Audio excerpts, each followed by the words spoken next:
사랑하는 성도님들, 귀한 시간을 내어 함께 해주셔서 진심으로 감사드립니다. 혹시 이런 경험 있으십니까? 통장 잔고를 확인할 때마다 가슴이 철렁 내려앉는 그 느낌 말입니다.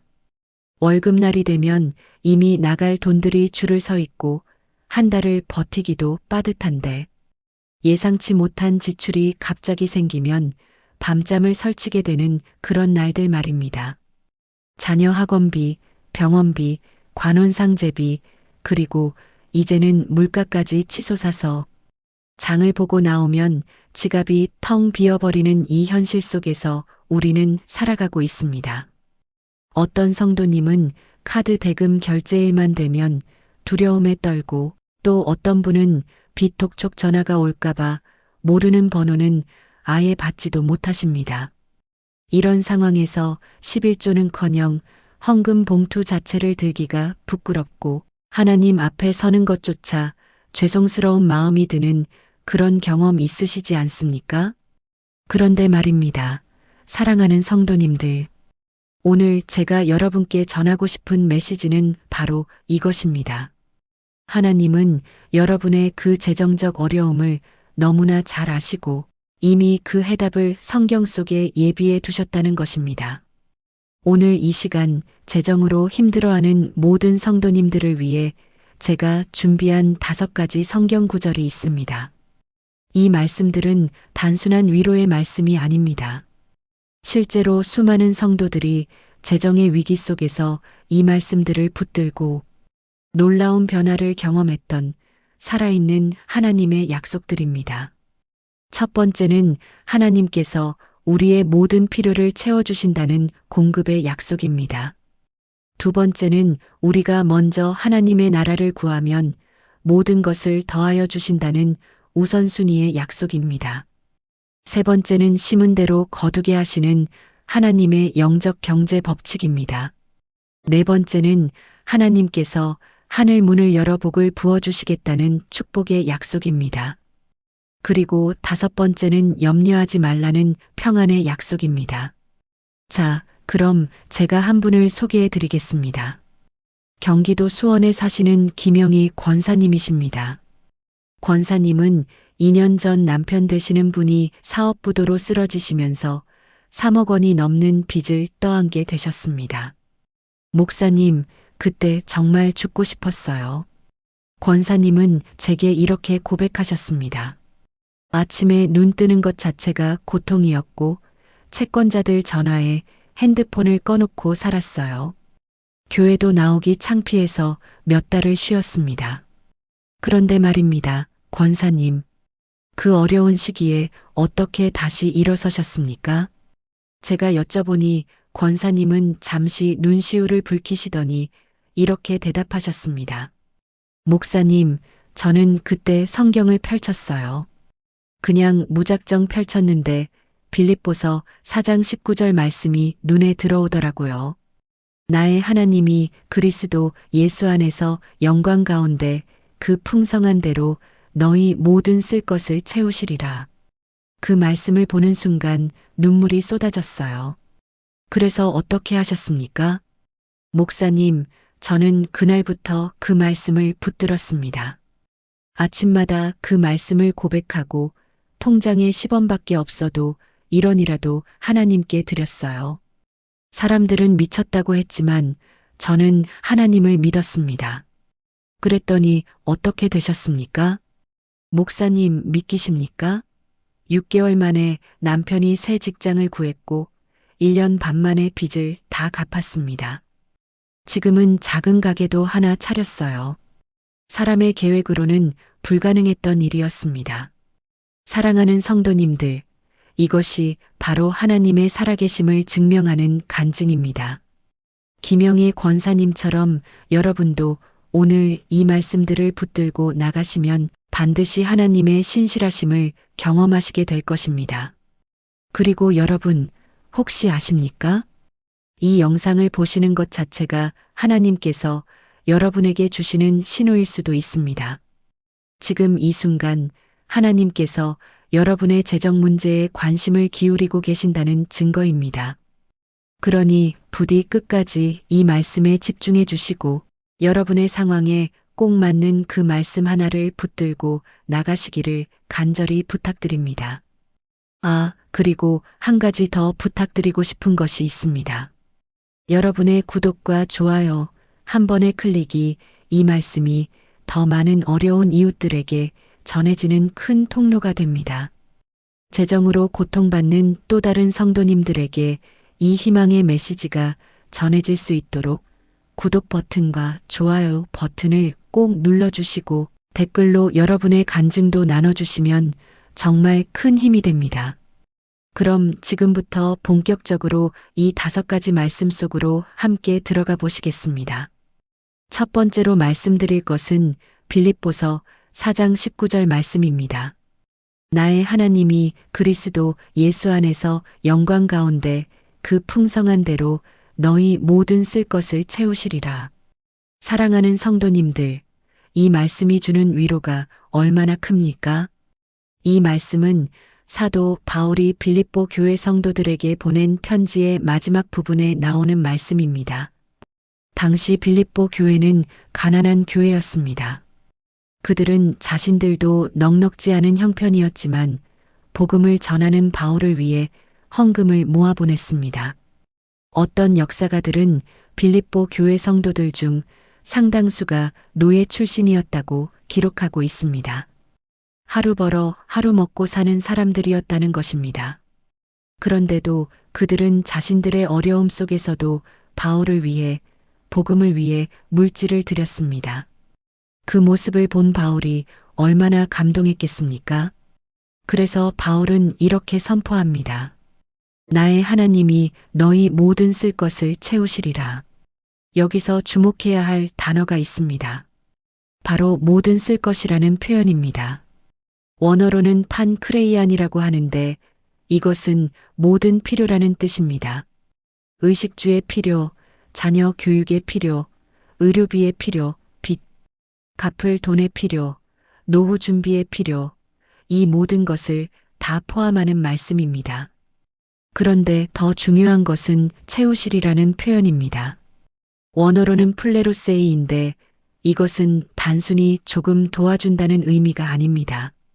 완전히 가득 채운다, 넘치도록 채운다는 의미입니다. 마치 컵에 물을 따를 때 가장자리까지 가득 따르는 것처럼 하나님께서는 우리의 필요를 그렇게 채워주신다는 약속입니다.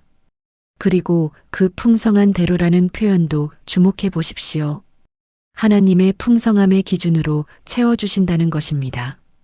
우리의 보잘것없는 기준이 아니라 온 우주를 창조하신 하나님의 무한하신 풍성함의 기준으로 채워주신다는 약속입니다. 사랑하는 성도님들, 이것이 얼마나 놀라운 약속입니까? 제가 목회하면서 이 말씀을 붙들고 기도했던 많은 성도들을 봐왔습니다. 부산에 사시는 한 집사님은 IMF 때 직장을 잃고 3년 동안 백수로 지내셨습니다. 통장에 돈이 바닥나고 월세도 밀리고 아이들 급식비도 못 내는 지경까지 갔습니다. 그런데 그 집사님이 새벽마다 이 말씀을 붙들고 기도했습니다. 하나님, 당신은 나의 모든 쓸 것을 채우신다고 약속하셨습니다. 제가 이 약속을 믿습니다. 그렇게 1년을 기도했습니다.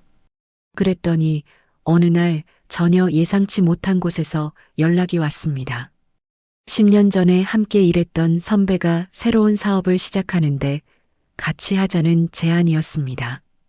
그것도 임원으로 들어오라는 것이었습니다. 지금 그 집사님은 그 회사에 이사로 계시면서 매달 선교단체에 후원도 하시고 어려운 이웃들을 돕는 일에도 앞장서고 계십니다. 또 인천에 사시는 한 권사님은 남편이 암 진단을 받고 수술비가 없어서 절망하고 있었습니다. 병원에서는 3천만 원이 필요하다고 했는데 통장에는 100만 원도 없었습니다. 그 권사님이 새벽 기도회에 나와서 이 말씀을 붙들고 울면서 기도했습니다. 하나님, 제 남편의 생명을 살려주세요. 당신이 우리의 모든 쓸 것을 채우신다고 하셨잖아요. 그리고 얼마 후 놀라운 일이 일어났습니다. 남편 되시는 분이 젊었을 때 들어놓았던 보험이 있었는데 그것을 까맣게 잊고 있었던 것입니다. 보험사에 연락했더니 암 진단 특약이 들어있어서 5천만 원이 나왔습니다. 수술비를 내고도 2천만 원이 남아서 치료비와 생활비로 쓸 수 있었습니다. 지금 그 권사님의 남편분은 완치 판정을 받고 건강하게 지내고 계십니다. 사랑하는 성도님들, 이것이 바로 나의 하나님이 너희 모든 쓸 것을 채우시리라는 말씀의 능력입니다. 이 말씀은 2000년 전 빌립보 교회 성도들에게만 주신 약속이 아닙니다. 바로 오늘 이 시간 이 말씀을 듣고 계신 여러분에게 주시는 약속입니다. 그렇다면 우리는 이 말씀을 어떻게 적용해야 할까요? 첫째, 이 말씀을 매일 고백하십시오. 아침에 일어나서 출근하면서 잠자리에 들기 전에 이 말씀을 소리내어 선포하십시오.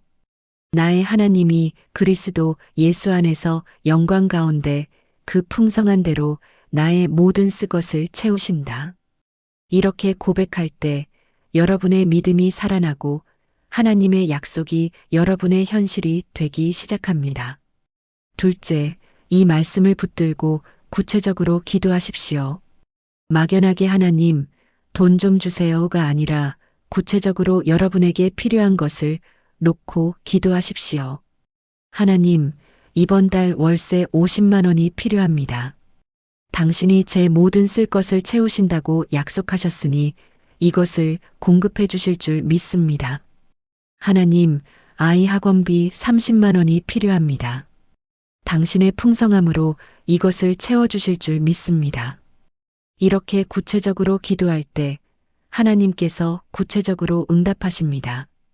셋째, 이 약속을 믿고 감사하십시오. 아직 눈으로 보이지 않아도 통장 잔고가 그대로여도 상황이 변하지 않은 것 같아도 하나님의 약속은 반드시 이루어진다는 것을 믿고 먼저 감사하십시오. 하나님, 아직 보이지 않지만 당신이 제 모든 쓸 것을 채워주실 줄 믿고 감사합니다. 이런 믿음의 감사가 하나님의 마음을 움직입니다. 넷째, 이 약속을 경험한 후에는 그것을 간증하십시오. 여러분이 어떻게 하나님의 공급하심을 경험했는지 주변 사람들에게, 교회 성도들에게, 그리고 댓글로 저희에게도 나눠주십시오. 여러분의 간증이 또 다른 사람들에게 믿음과 용기를 줄 것입니다. 사랑하는 성도님들, 기억하십시오. 여러분의 하나님은 여러분의 모든 쓸 것을 채우시는 분이십니다. 작은 것도 큰 것도 급한 것도 먼 미래의 것도 모든 것을 아시고 모든 것을 채워주시는 분이십니다. 두 번째로 말씀드릴 것은 마태복음 6장 33절 말씀입니다. 그런즉 너희는 먼저 그의 나라와 그의 의를 구하라 그리하면 이 모든 것을 너희에게 더하시리라. 사랑하는 성도님들, 이 말씀도 재정으로 어려움을 겪는 우리에게 주시는 놀라운 약속입니다. 이 말씀은 예수님께서 산상수훈에서 하신 말씀입니다. 당시 청중들은 대부분 가난한 사람들이었습니다. 갈릴리 지역의 어부들, 농부들, 날품팔이 노동자들이었습니다. 그들은 매일매일 먹고 사는 것이 걱정이었고 내일 무엇을 먹을지, 무엇을 입을지가 가장 큰 고민이었습니다. 마태복음 6장 31절에서 32절을 보시면 예수님께서 이렇게 말씀하십니다. 그러므로 염려하여 이르기를 무엇을 먹을까, 무엇을 마실까, 무엇을 입을까 하지 말라. 이는 다 이방인들이 구하는 것이라 너희 하늘 아버지께서 이 모든 것이 너희에게 있어야 할 줄을 아시느니라. 예수님은 우리의 모든 필요를 아버지 하나님께서 다 아신다고 말씀하십니다. 그런데 그 다음에 바로 이 33절 말씀이 나옵니다. 그런즉 너희는 먼저 그의 나라와 그의 의를 구하라. 여기서 먼저라는 단어가 중요합니다. 원어로는 프로톤인데 이것은 시간적으로 먼저라는 의미도 있고 우선순위에서 첫 번째라는 의미도 있습니다. 즉, 아침에 일어나서 가장 먼저 하나님의 나라를 구하라는 의미이기도 하고, 인생의 우선순위에서 하나님의 나라를 첫 번째에 놓으라는 의미이기도 합니다. 그러면 하나님의 나라를 구한다는 것은 무엇을 의미할까요? 이것은 단순히 교회에 열심히 나가는 것만을 의미하지 않습니다. 물론 교회 출석도 중요하지만 그것보다 더 깊은 의미가 있습니다. 하나님의 나라를 구한다는 것은 하나님의 통치를 우리 삶의 모든 영역에서 인정하고 받아들이는 것입니다. 내 직장에서, 내 가정에서, 내 사업에서, 내 인간관계에서 모든 결정을 할 때 하나님께서 원하시는 것이 무엇일까? 를 먼저 묻는 것입니다. 그리고 그의 의를 구한다는 것은 하나님께서 기뻐하시는 의로운 삶을 살아가는 것을 의미합니다. 정직하게 살고 거짓말하지 않고 남을 속이지 않고 공의롭게 행하는 것을 말합니다. 특히 재정 문제에서 하나님의 의를 구한다는 것은 불의한 방법으로 돈을 벌지 않는 것, 11조와 헌금을 드리는 것, 어려운 이웃을 돕는 것 등을 포함합니다. 그러면 예수님은 무엇을 약속하십니까? 이 모든 것을 너희에게 더하시리라. 여기서 이 모든 것은 앞 문맥에서 언급된 먹을 것, 마실 것, 입을 것, 즉 우리 삶에 필요한 모든 물질적인 것들을 의미합니다. 그런데 단순히 주시리라가 아니라 더하시리라고 하셨습니다. 원어로는 프로스테테세타이인데 이것은 추가하다, 덧붙이다, 보너스로 주다라는 의미입니다. 즉, 하나님의 나라를 먼저 구하면 하나님께서 우리가 필요로 하는 모든 것을 보너스처럼 덤으로 추가로 주신다는 약속입니다. 사랑하는 성도님들, 이것이 하나님의 경제 원리입니다. 세상은 먼저 돈을 벌어라 그러면 나중에 하나님을 섬길 수 있다고 말합니다. 하지만 하나님은 정반대로 말씀하십니다. 먼저 나를 구하라 그러면 내가 필요한 모든 것을 더해주겠다. 제가 아는 한 사업가가 있습니다. 그분은 젊었을 때 작은 식당을 시작했습니다. 장사가 잘 안 되어서 하루 매출이 10만 원도 안 되는 날들이 많았습니다. 그런데 그분은 주일만 되면 가게 문을 닫았습니다. 주변 사람들이 다 말렸습니다. 주일이 장사가 제일 잘 되는데 왜 문을 닫냐? 하지만 그분의 대답은 이랬습니다. 저는 먼저 하나님의 나라를 구하기로 결심했습니다. 주일은 하나님께 드리는 날입니다. 그렇게 10년을 지켰습니다. 처음에는 정말 힘들었습니다. 주일 하루 매출이 없으니 월세 내기도 빠듯했습니다. 하지만 그분은 포기하지 않았습니다. 새벽 기도회에 나가고 주일 예배 빠지지 않고 11조 빠뜨리지 않았습니다. 그랬더니 어떻게 됐을까요? 5년째 되던 해부터 손님이 늘기 시작했습니다. 주일에 쉬는 식당이라는 소문이 나면서 오히려 사람들이 관심을 가지게 된 것입니다. 10년째 되던 해에는 지점을 3개나 낼 수 있었고 지금은 프랜차이즈 본사까지 차리셨습니다. 그분은 지금도 모든 매장이 주일에는 문을 닫습니다. 그리고 수익의 상당 부분을 선교와 구제에 사용하고 계십니다. 그분이 제게 이렇게 말씀하셨습니다. 목사님, 제가 주일 장사했으면 이만큼 못 벌었을 겁니다. 하나님의 나라를 먼저 구하니까 하나님께서 이 모든 것을 더해주신 거예요. 또 한 분은 대기업에 다니던 직장인이었습니다. 회사에서 부정한 일을 지시했습니다. 장부를 조작해서 세금을 탈루하라는 것이었습니다. 그분은 고민했습니다. 거절하면 승진도 못하고 심하면 잘릴 수도 있었습니다. 하지만 그분은 이 말씀을 떠올렸습니다. 먼저 그의 나라와 그의 의를 구하라. 그래서 용기 내어 거절했습니다.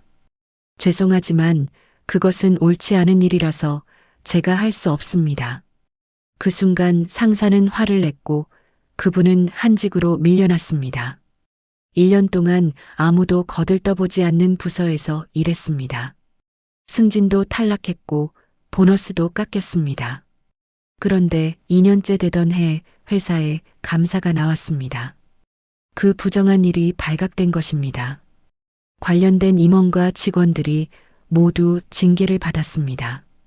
그런데 그분만 깨끗했습니다. 그 일로 인해 오히려 그분은 회사에서 정직한 사람으로 인정받게 되었고 3년 후에는 임원으로 승진했습니다. 지금은 그 회사의 부사장으로 계시면서 윤리 경영을 이끌어가고 계십니다. 사랑하는 성도님들 보셨습니까? 하나님의 나라와 의를 먼저 구할 때 하나님께서 이 모든 것을 더해 주십니다. 당장은 손해보는 것 같고 어리석은 것 같아도 결국에는 하나님의 방법이 가장 지혜로운 방법입니다. 그렇다면 우리는 어떻게 이 말씀을 실천할 수 있을까요? 첫째, 매일 아침 하나님과의 시간을 가지십시오. 바쁘더라도 시간이 없더라도 먼저 하나님께 나아가는 시간을 가지십시오. 10분이든 20분이든 말씀을 읽고 기도하는 시간을 가지십시오. 이것이 하나님의 나라를 먼저 구하는 첫걸음입니다. 둘째, 재정 결정을 할 때 하나님께 먼저 여쭤보십시오. 하나님, 이 돈을 이렇게 쓰는 것이 당신의 뜻입니까? 하나님, 이 투자를 해도 괜찮을까요? 하나님, 이 사업을 시작해도 될까요? 이렇게 먼저 하나님께 여쭤보고 결정하십시오. 셋째, 11조와 헌금을 우선적으로 드리십시오. 월급을 받으면 가장 먼저 하나님의 몫을 드리십시오. 다른 것 다 쓰고 남는 것을 드리는 것이 아니라 가장 먼저, 가장 좋은 것을 드리십시오. 이것이 하나님의 나라를 먼저 구하는 구체적인 표현입니다. 넷째, 정직하게 사십시오. 사업을 하든 직장을 다니든 장사를 하든 정직하게 하십시오. 속이지 말고 거짓말하지 말고 불의한 방법을 쓰지 마십시오. 당장은 손해보는 것 같아도 결국 하나님께서 갚아주십니다. 다섯째, 어려운 이웃을 도우십시오. 여러분도 어렵지만 여러분보다 더 어려운 사람들이 있습니다. 그들을 돕는 것이 하나님의 의를 실천하는 것입니다. 작은 것이라도 1,000원이라도 나눌 수 있으면 나누십시오. 사랑하는 성도님들, 이 말씀을 붙들고 실천하실 때 놀라운 일이 일어날 것입니다. 세 번째로 말씀드릴 것은 고린도후서 9장 6절 말씀입니다. 이것이 곧 적게 심는 자는 적게 거두고 많이 심는 자는 많이 거둔다 하는 말이로다. 사랑하는 성도님들, 이 말씀은 하나님의 경제 법칙을 보여주는 말씀입니다. 이 말씀은 사도 바울이 고린도 교회에 편지를 쓰면서 예루살렘 교회를 위한 구제 헌금을 권면하는 문맥에 나오는 말씀입니다. 당시 예루살렘 교회는 극심한 가난과 핍박으로 어려움을 겪고 있었습니다. 바울은 이방 교회들에게 예루살렘 교회를 도와달라고 부탁했습니다. 그런데 고린도 교회 성도들 중 일부는 이런 생각을 했습니다. 우리도 넉넉하지 않은데 왜 남을 도와야 하나요? 우리가 드리면 우리만 손해 아닌가요? 그때 바울이 이 말씀을 전한 것입니다. 적게 심는 자는 적게 거두고 많이 심는 자는 많이 거둔다. 이것은 농사의 원리입니다. 농부가 씨앗을 많이 뿌리면 많이 거두고 적게 뿌리면 적게 거둡니다. 당연한 이치입니다. 그런데 바울은 이 농사의 원리를 영적인 원리, 재정의 원리에 적용한 것입니다. 우리가 하나님께 그리고 이웃에게 많이 심으면 많이 거두게 된다는 것입니다. 여기서 심는다는 것은 무엇을 의미할까요? 11조를 드리는 것, 헌금을 드리는 것, 어려운 이웃을 돕는 것, 선교에 헌신하는 것, 이 모든 것이 심는 것입니다. 그런데 많은 사람들이 이렇게 생각합니다. 목사님, 저는 지금 너무 가난해서 심을 것이 없어요. 나중에 여유가 생기면 그때 심겠습니다. 하지만 사랑하는 성도님들, 이것은 잘못된 생각입니다. 농부는 추수할 것이 있어서 씨앗을 뿌리는 것이 아닙니다.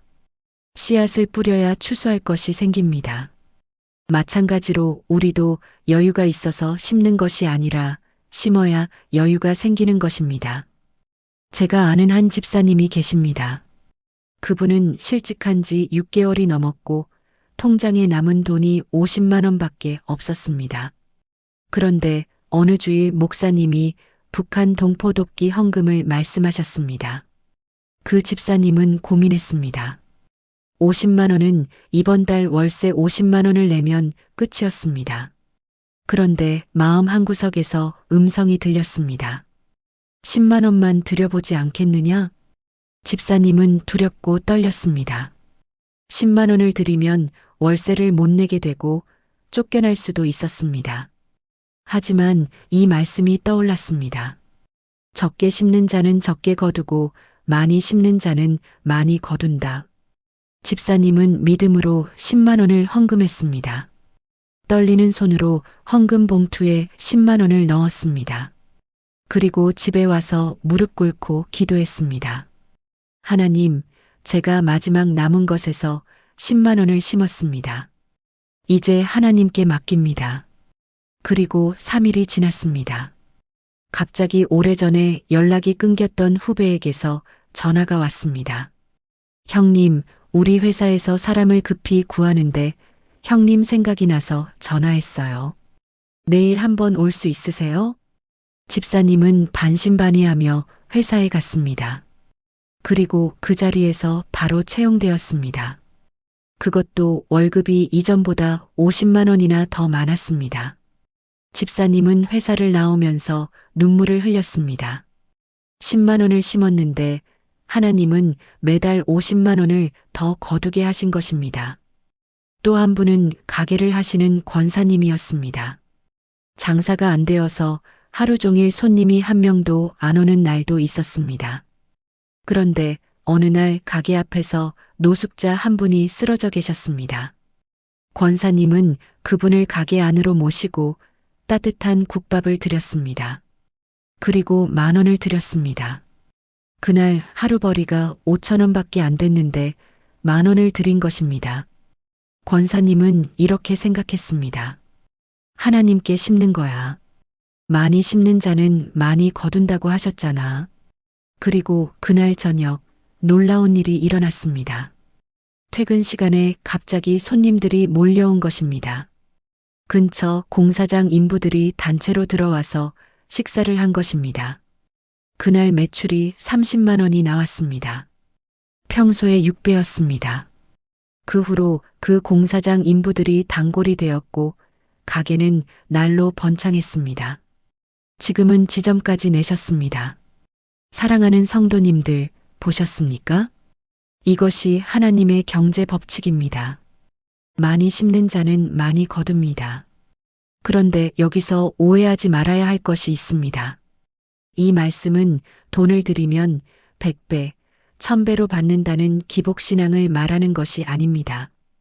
하나님은 자동 판매기가 아니십니다. 1,000원 넣으면 10,000원 나오는 그런 분이 아니십니다. 하나님은 우리의 마음을 보십니다.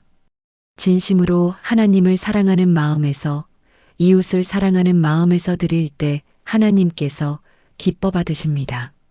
그리고 하나님께서는 당신의 때에 당신의 방법으로 갚아주십니다. 때로는 돈으로, 때로는 건강으로, 때로는 자녀의 축복으로, 때로는 평안으로 갚아주십니다. 그러면 우리는 어떻게 이 말씀을 실천할 수 있을까요? 첫째, 정기적으로 심으십시오.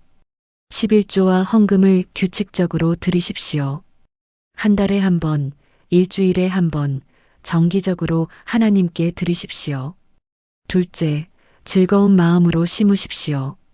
고린도후서 9장 7절에 보면 하나님은 즐겨내는 자를 사랑하신다고 했습니다. 억지로 마지못해 드리지 말고 기쁨으로 드리십시오. 셋째, 믿음으로 심으십시오.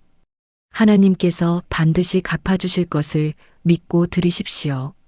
눈으로 보이지 않아도 당장 결과가 나타나지 않아도 하나님을 신뢰하고 드리십시오. 넷째, 넉넉한 마음으로 심으십시오. 이것만 드리면 나는 어떻게 하지? 라는 생각이 아니라 하나님께서 채워주실 거야 라는 믿음으로 드리십시오. 다섯째, 기회가 있을 때마다 심으십시오. 정기 헌금뿐 아니라 어려운 이웃을 도울 기회가 있을 때, 선교를 도울 기회가 있을 때, 그때마다 심으십시오. 사랑하는 성도님들, 여러분이 심는 것은 절대로 손해가 아닙니다. 네 번째로 말씀드릴 것은 말라기 3장 10절 말씀입니다. 만군의 여호와가 이르노라 너희의 온전한 11조를 창고에 들여 나의 집에 양식이 있게 하고 그것으로 나를 시험하여 내가 하늘 문을 열고 너희에게 복을 쌓을 곳이 없도록 붙지 아니하나 보라. 사랑하는 성도님들, 이 말씀은 구약 성경에서 유일하게 하나님께서 나를 시험해 보라고 말씀하신 구절입니다. 보통 성경에서는 하나님을 시험하는 것을 금지하고 있습니다. 그런데 유독 21조 문제에 있어서만큼은 하나님께서 나를 시험하여 보라고 도전하십니다. 이것은 하나님께서 11조를 드리는 자에게 복을 주시는 것에 대해 절대적인 확신을 가지고 계시다는 증거입니다. 말라기 시대는 이스라엘의 영적 상태가 매우 타락한 시기였습니다. 백성들은 하나님을 예배한다고 하면서도 형식적으로만 예배했고 11조를 제대로 드리지 않았습니다. 말라기 3장 8절을 보면 하나님께서 이렇게 말씀하십니다. 사람이 어찌 하나님의 것을 도둑질하겠느냐 그러나 너희는 나의 것을 도둑질하고도 말하기를 우리가 어떻게 주의 것을 도둑질하였나이까 하는도다 이는 11조와 헌물이니라. 하나님은 11조를 드리지 않는 것을 하나님의 것을 도둑질하는 것이라고 말씀하십니다. 왜냐하면 11조는 원래 하나님의 것이기 때문입니다. 레위기 27장 30절에 보면 땅의 10분의 1곳 땅의 곡식이나 나무의 열매나 그것은 여호와의 것이라고 했습니다. 11조는 우리가 하나님께 드리는 것이 아니라 원래 하나님의 것을 하나님께 돌려드리는 것입니다. 그런데 백성들이 이것을 드리지 않으니 하나님께서 도둑질이라고 표현하신 것입니다. 그래서 하나님은 말라기 3장 9절에서 너희 곧 온 나라가 나의 것을 도둑질하였으므로 너희가 저주를 받았느니라고 말씀하십니다. 11조를 드리지 않으면 저주를 받는다는 것입니다. 하지만 반대로 11조를 온전히 드리면 어떻게 된다고 말씀하십니까? 내가 하늘 문을 열고 너희에게 복을 쌓을 곳이 없도록 붙지 아니하나 보라. 하늘 문을 연다는 표현이 얼마나 강력합니까? 하늘 문이 열리면 하늘의 모든 좋은 것들이 쏟아져 내려옵니다. 비가 내리고 햇빛이 비추고 이슬이 내립니다. 영적으로 말하면 하나님의 은혜, 축복, 공급, 보호, 인도하심이 쏟아져 내려온다는 것입니다.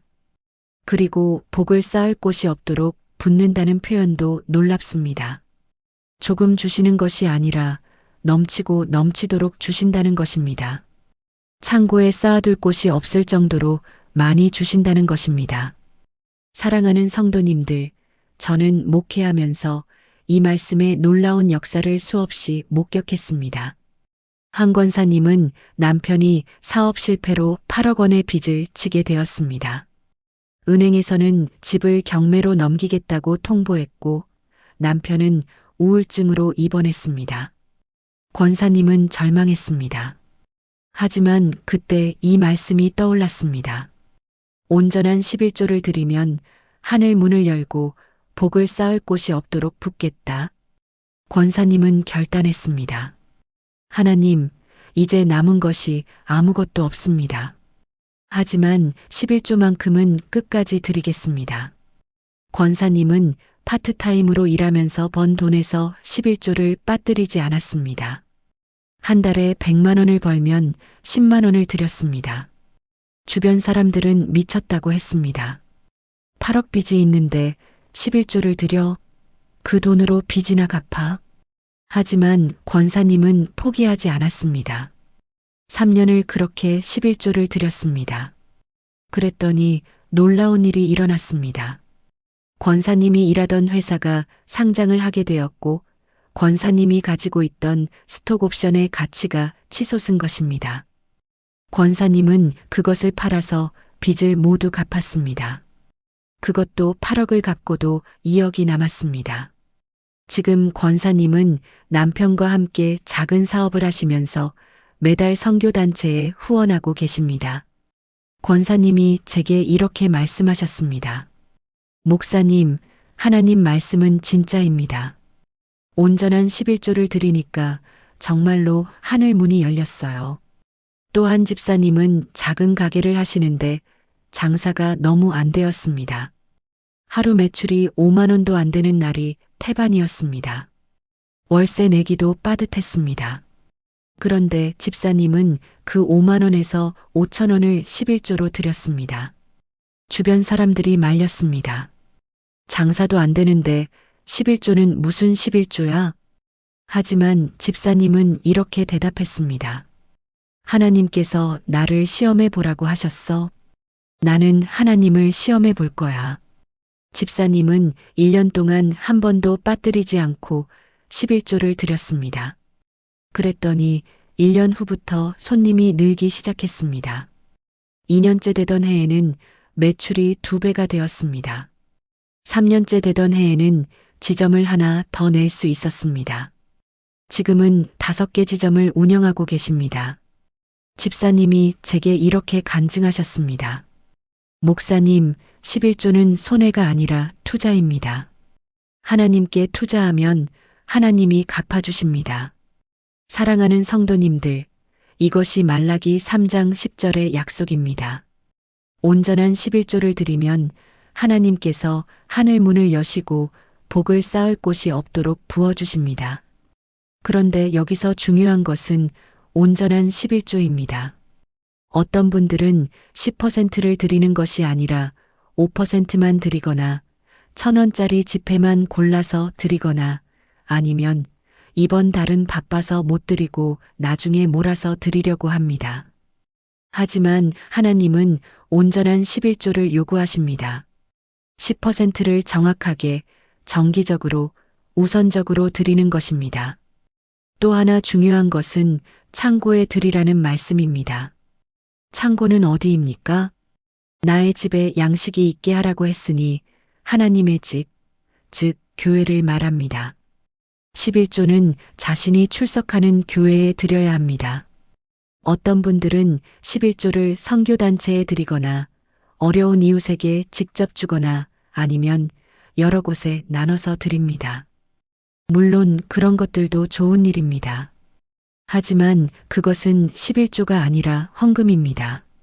11조는 반드시 자신이 속한 교회의 창고에 드려야 합니다. 그래야 하나님의 집에 양식이 있게 되고 교회가 복음을 전하고 성도들을 양육하는 사역을 계속할 수 있습니다. 그러면 우리는 이 말씀을 어떻게 실천할 수 있을까요? 첫째, 지금 당장 11조를 시작하십시오. 나중에 여유가 생기면이 아니라 지금 바로 시작하십시오. 수입의 10%를 하나님께 드리기로 결단하십시오. 둘째, 정확하게 10%를 계산하십시오. 대충 드리는 것이 아니라 정확하게 계산해서 드리십시오. 수입이 100만 원이면 10만 원을, 200만 원이면 20만 원을 드리십시오. 셋째, 우선적으로 드리십시오. 월급을 받으면 다른 것 쓰기 전에 가장 먼저 11조를 드리십시오. 이것이 하나님을 첫째로 인정하는 것입니다. 넷째, 정기적으로 드리십시오. 한 달에 한 번 정기적으로 드리십시오. 이번 달은 드리고 다음 달은 안 드리고 그러면 안 됩니다. 다섯째, 믿음으로 드리십시오. 하나님께서 하늘 문을 여시고 복을 부어주실 것을 믿고 드리십시오. 여섯째, 하나님의 때를 기다리십시오. 11조를 드렸다고 해서 다음날 복이 오는 것은 아닙니다. 하나님의 때가 있습니다. 인내하며 기다리십시오. 사랑하는 성도님들, 하나님은 나를 시험하여 보라고 말씀하십니다. 다섯 번째로 말씀드릴 것은 마태복음 6장 34절 말씀입니다. 그러므로 내일 일을 위하여 염려하지 말라. 내일 일은 내일이 염려할 것이요 한 날의 괴로움은 그 날로 족하니라. 사랑하는 성도님들, 재정적 어려움이 있을 때 우리가 가장 힘들어하는 것이 무엇입니까? 바로 염려입니다. 내일은 어떻게 하지? 다음 달에는 어떻게 하지? 내년에는 어떻게 하지?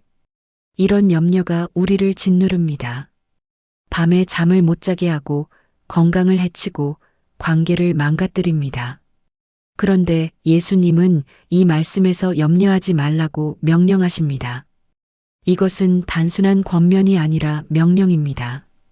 예수님은 마태복음 6장 25절부터 34절까지 염려에 대해 긴 말씀을 하십니다.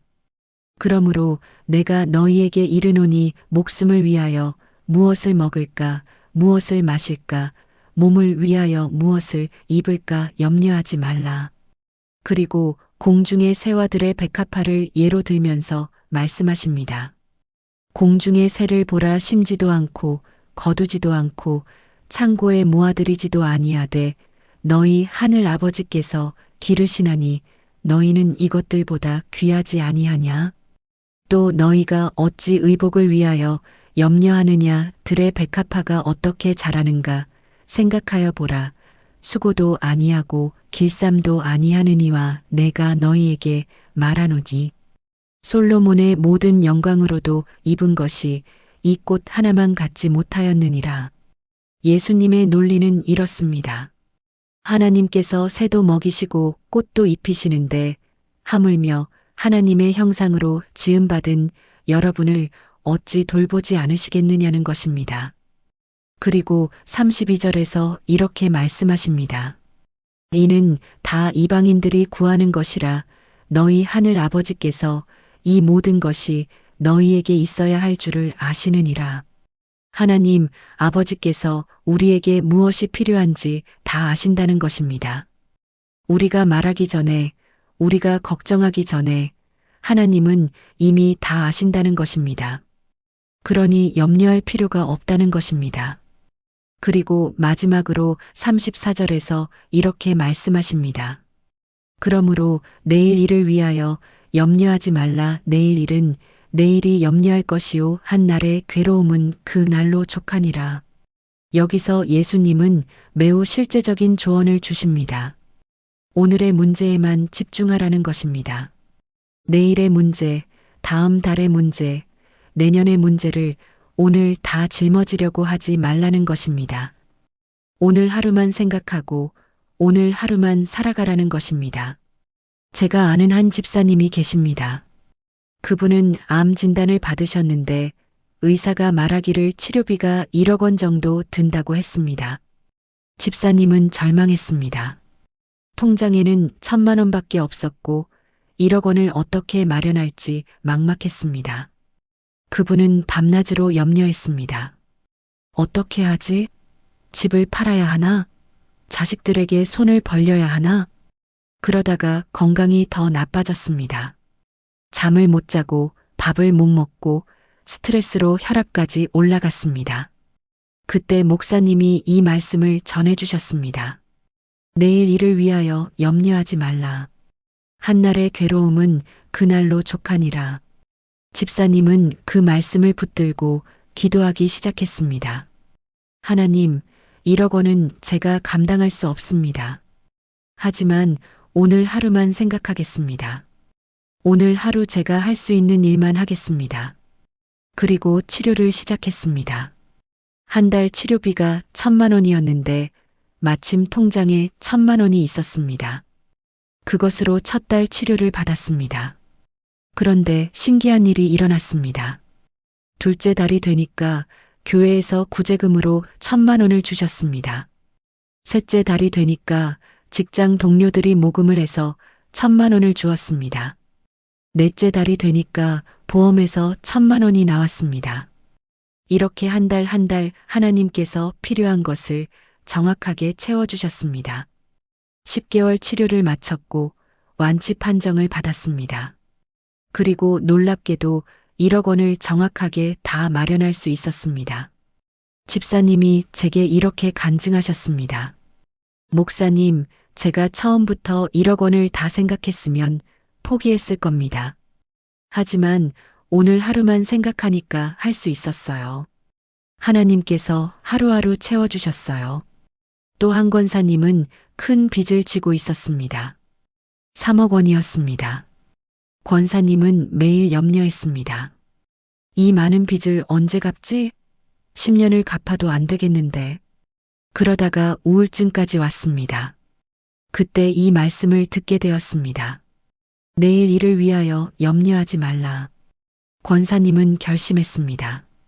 좋아, 3억은 생각하지 말자. 오늘 내가 갚을 수 있는 것만 생각하자. 그래서 한 달에 100만 원씩 갚기로 했습니다. 100만 원은 권사님이 파트타임으로 일해서 벌 수 있는 금액이었습니다. 1년이면 1,200만 원이다. 25년 걸리겠지만 오늘 하루만 생각하자. 권사님은 그렇게 한 달 100만 원씩 갚았습니다. 그런데 3년째 되던 해에 놀라운 일이 일어났습니다. 권사님이 젊었을 때 친구와 함께 산 땅이 있었는데 그 땅이 개발 지역에 포함된 것입니다. 땅값이 치솟아서 권사님 몫으로 2억 원이 생겼습니다. 권사님은 그 돈으로 빚을 갚았습니다. 그리고 5년째 되던 해 권사님의 남편이 회사에서 명예퇴직을 하면서 퇴직금으로 1억 5천만 원을 받았습니다. 그것으로 남은 빚을 다 갚았습니다. 권사님이 처음에 생각했던 25년이 아니라 5년 만에 3억 원의 빚을 다 갚은 것입니다. 권사님이 제게 이렇게 말씀하셨습니다. 목사님, 염려하지 않으니까 길이 보이더라고요. 오늘 하루만 생각하니까 할 수 있었어요.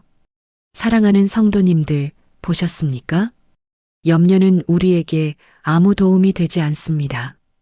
예수님은 마태복음 6장 27절에서 이렇게 말씀하셨습니다. 너희 중에 누가 염려함으로 그 키를 한 자라도 더할 수 있겠느냐? 염려한다고 해서 문제가 해결되지 않습니다. 오히려 염려는 우리의 건강을 해치고 믿음을 약하게 하고 하나님과의 관계를 멀어지게 합니다. 그러면 우리는 어떻게 염려를 내려놓을 수 있을까요? 첫째, 하나님 아버지의 사랑을 믿으십시오. 하나님은 여러분을 사랑하시고 여러분에게 필요한 것을 다 아십니다. 새도 먹이시고 꽃도 입히시는 하나님께서 여러분을 어찌 돌보지 않으시겠습니까? 둘째, 오늘 하루에 집중하십시오. 내일의 문제, 다음 달의 문제는 그때 가서 생각하십시오. 오늘 하루 내가 할 수 있는 일에 집중하십시오. 셋째, 염려를 기도로 바꾸십시오. 빌립보서 4장 6절에서 7절에 보면 이렇게 말씀합니다. 아무것도 염려하지 말고 다만 모든 일에 기도와 간구로 너희 구할 것을 감사함으로 하나님께 아뢰라. 그리하면 모든 지각에 뛰어난 하나님의 평강이 그리스도 예수 안에서 너희 마음과 생각을 지키시리라. 염려가 생길 때마다 그것을 하나님께 기도로 아뢰십시오. 넷째, 말씀을 묵상하십시오. 이 말씀들을 반복해서 읽고 암송하고 묵상하십시오. 말씀이 여러분의 마음에 가득하면 염려가 들어올 자리가 없습니다. 다섯째, 감사를 실천하십시오. 어려운 상황에서도 감사할 것을 찾으십시오. 오늘 하루 숨 쉴 수 있는 것, 밥 먹을 수 있는 것, 가족이 있는 것, 감사할 것이 많습니다. 감사가 넘치면 염려가 사라집니다. 여섯째, 간증을 나누십시오. 하나님께서 어떻게 여러분을 돌보셨는지, 과거에 어떻게 응답하셨는지 기억하고 나누십시오. 과거의 신실하심을 기억하면 미래에 대한 확신이 생깁니다. 사랑하는 성도님들, 예수님은 분명히 말씀하셨습니다. 내일 일을 위하여 염려하지 말라. 이것은 무책임하게 살라는 의미가 아닙니다. 계획을 세우고 준비하는 것은 필요합니다. 하지만 걱정하고 염려하는 것은 필요 없습니다. 왜냐하면 우리에게는 하늘 아버지가 계시기 때문입니다. 우리를 사랑하시고 우리의 필요를 아시고 우리를 돌보시는 아버지가 계시기 때문입니다. 사랑하는 믿음의 가족 여러분, 지금까지 5가지 귀한 말씀을 함께 나눴습니다. 첫 번째, 빌립보서 4장 19절에서 우리는 하나님께서 우리의 모든 쓸 것을 채우신다는 공급의 약속을 배웠습니다. 두 번째, 마태복음 6장 33절에서 우리는 먼저 하나님의 나라를 구하면 모든 것을 더하여 주신다는 우선순위의 약속을 배웠습니다. 세 번째, 고린도후서 9장 6절에서 우리는 많이 심는 자는 많이 거둔다는 영적 경제 법칙을 배웠습니다. 네 번째, 말라기 3장 10절에서 우리는 온전한 11조를 드리면 하늘 문을 열고 복을 부어주신다는 축복의 약속을 배웠습니다. 다섯 번째, 마태복음 6장 34절에서 우리는 내일 일을 염려하지 말라는 평안의 약속을 배웠습니다. 이 5가지 말씀이 오늘 재정으로 어려움을 겪고 계신 모든 성도님들에게 희망이 되고 위로가 되고 능력이 되기를 간절히 소망합니다. 사랑하는 성도님들, 이 말씀들은 단순한 이론이 아닙니다. 살아있는 하나님의 약속이고 지금도 역사하는 하나님의 능력입니다. 수많은 성도들이 이 말씀을 붙들고 재정의 위기에서 벗어났고 빚을 갚았고 새로운 길을 발견했습니다. 여러분도 할 수 있습니다. 아니, 여러분 안에 계신 하나님께서 하실 수 있습니다. 오늘 이 말씀 중에서 여러분의 마음에 특별히 와닿는 말씀 하나를 붙들고 나가시기 바랍니다. 그 말씀을 매일 고백하고 그 말씀으로 기도하고 그 말씀을 믿고 나아가십시오. 그러면 반드시 하나님의 신실하심을 경험하시게 될 것입니다. 여러분, 혹시 이 말씀을 들으면서 마음의 위로를 받으셨습니까?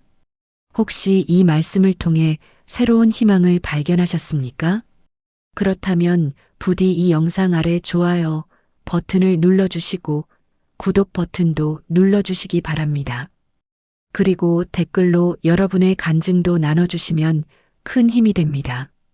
저도 이 말씀을 붙들고 나가겠습니다라는 한 줄의 댓글이 저에게는 큰 격려가 되고 또 다른 성도님들에게도 큰 힘이 됩니다. 그리고 여러분 주변에 재정으로 어려움을 겪고 있는 분들이 계신다면 이 영상을 꼭 공유해 주시기 바랍니다. 카카오톡으로, 문자로, SNS로 이 희망의 메시지를 전해 주시기 바랍니다. 여러분의 작은 나눔이 누군가에게는 인생을 바꾸는 전환점이 될 수 있습니다. 사랑하는 성도님들, 기억하십시오. 하나님은 여러분을 결코 포기하지 않으십니다. 지금 이 순간에도 하나님은 여러분의 형편을 보고 계시고 여러분의 기도를 듣고 계시고 여러분을 위한 길을 예비하고 계십니다. 여러분이 할 일은 단 한 가지입니다. 하나님을 믿고 말씀을 붙들고 한 걸음 한 걸음 나아가는 것입니다. 그러면 반드시 하나님께서 여러분을 인도하실 것이고 길을 열어주실 것이고 형통케 하실 것입니다. 마지막으로 여러분을 위해 축복 기도를 드리겠습니다. 사랑하는 하나님 아버지, 오늘 이 말씀을 듣고 있는 모든 성도님들을 주님의 이름으로 축복합니다. 재정으로 어려움을 겪고 있는 모든 성도님들에게 하나님의 공급하심이 있기를 기도합니다. 빚진 자는 빚을 갚게 하시고 가난한 자는 풍족하게 하시고 어려운 자는 형통하게 하시고 낙심한 자는 용기를 얻게 하여 주시옵소서.